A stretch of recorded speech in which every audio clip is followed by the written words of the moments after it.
What's going on, everybody? King of Dragons 5000 here, coming at you with another figure review. Today we'll be having a look at the Star Wars Black Series Captain Phasma Silver Baton variation. And so here we have Captain Phasma posed and out of the packaging. Before we have a look at the figure, let's actually take a look at what she comes with. Captain Phasma does come with her blaster rifle, which does fit in either of her hands, and it looks really good. We also do get the ability to store it on her leg like all the other Stormtroopers. Captain Phasma also does come with two versions of the Quicksilver Baton. We do get the extended version, which looks really nice, and we also do get the shortened version. Now, my only complaint is we don't get anywhere to store the baton. I would have liked to see maybe a clip or maybe a port right here that it could tab into, but sadly we don't get that, and I think that's something crucial for this figure. So with that out of the way, guys, let's actually have a closer look at Captain Phasma.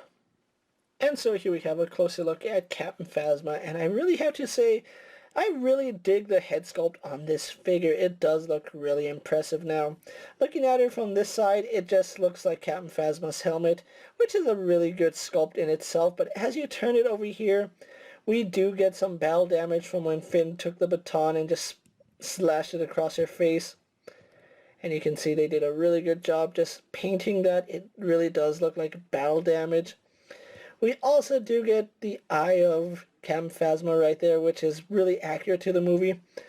One thing I do want to point out is that they did use the photoreal technology just to showcase that eye, and it looks really fantastic. But other than that, that's all that's really new on this figure. We don't get anything else. We don't get an updated body because Phasma's armor did change in The Last Jedi. Something that they did include is this soft goods cape, and I am glad they included that just to get Phasma in a lot of new action poses. In exchange, we do lose some of the detail that her plastic cape did have, but I'm perfectly okay with the cloth cape, and you can see it is a little bit wrinkled up. I do have to straighten that out. Maybe it takes some water to that, but we'll see. Now, as for the rest of the figure, it's basically the Captain Phasma figure that we got previously from The Force Awakens, with the only exception being this paint application right here.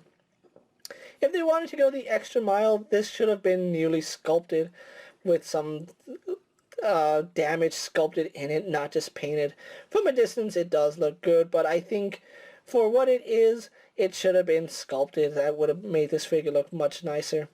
We do have that really nice metallic silver on Captain Phasma. It's not chrome the way it should be, and I don't know how they would have done that on a figure. Maybe have a really high gloss on here, but it's really not that chromed out as it should be, which for a $20 figure, I can see why they didn't do it. Even though I did pick this up for $5, but that's not the point. We do have some really nice sculpted detailing right here, especially on this arm. The hand is painted really well. I do like the fact that the silver does carry over to the hand guard.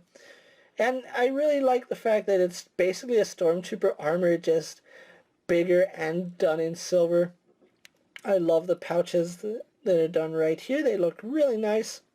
Really glad they included the pouches. We do have that little canister, which originally was supposed to be a lightsaber for Stormtroopers, so there is that. We do have her leg with the armor where her blaster rifle can be holstered, so that is really nice. This side we don't get anything. We do have this little tab right here, which I have no idea what that's for. It might just be a cosmetic thing. It might actually serve some purpose. Now, if this was 100% accurate to The Last Jedi Captain Phasma, her shin guard should actually be different. They didn't have this high boot cut right here. It was actually just a straight piece of armor.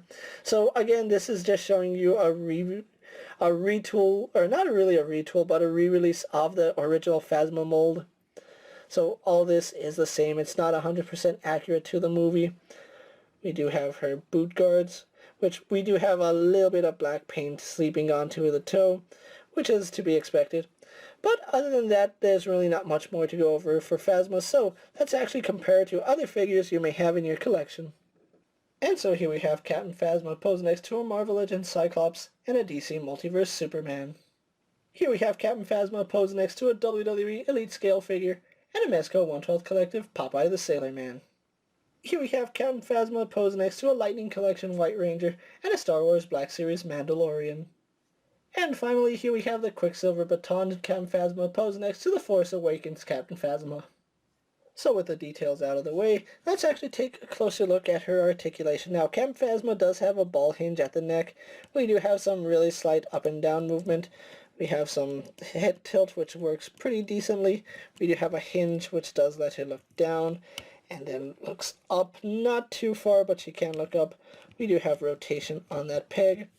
Because this is a cloth cape, both her arms do a full 360, and they only go out to about there. It's not full horizontal, but it's enough.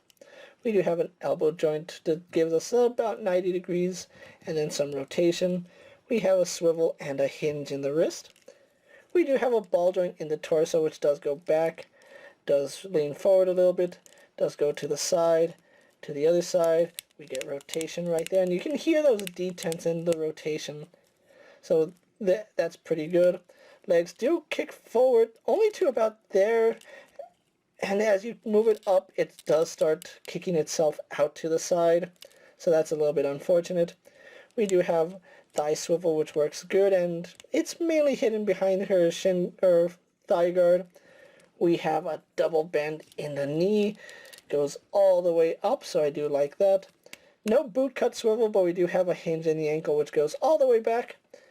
Doesn't go too far forward, and we do have rocker ankle. So overall, really good articulation on Captain Phasma. So what we're going to do now is get her posed for my final thoughts, and then we'll wrap up this review. And so here we have Captain Phasma with a Quicksilver Baton pose for my final thoughts, and overall, this is a really nice figure, especially if you never got the original Captain Phasma release. This is actually a really good stand-in. Now, I do like the fact that we do get an updated head sculpt with this figure. I love the fact that the helmet is battle damage, and they actually did do the photoreal tech for the eye. I think that's something they didn't really have to do. But this figure isn't really for everyone. I know a lot of people really don't like the Captain Phasma character, and I was honestly not going to pick up this figure, to be 100% honest. The only reason I picked this figure up is because I did find it at Ross, and I picked Captain Phasma up for $5. I really didn't want to pay the $25 at the Disney store for this figure, but $5 is more than enough for this figure. Now, if you were lucky like I was to find this figure at Ross, you did pay $5. I have seen it go online anywhere from $12 all the way to $20. I would say pick this figure up for about $12 if you can, because it's really nothing too special. I do like the baton. It's a really nice accessory, but it's not enough to warrant a pickup if you already have the original Captain Phasma. With that being said, guys, I'm KingofDragons 5000. Don't forget to like this video, leave a comment, subscribe to my channel, go check out all my other action figure reviews as well as all my other Star Wars videos. Hopefully you find them informative. As always, if there's a figure you would like to see me review, let me know down in the comments, and if it fits in my collection, I'll definitely have a look at it. While you're at it, check out my Instagram account for new and exciting action figure photos, and as always, ring that bell to be notified every time I upload a video. Until next time, guys, I'll see you later. Take care, everyone.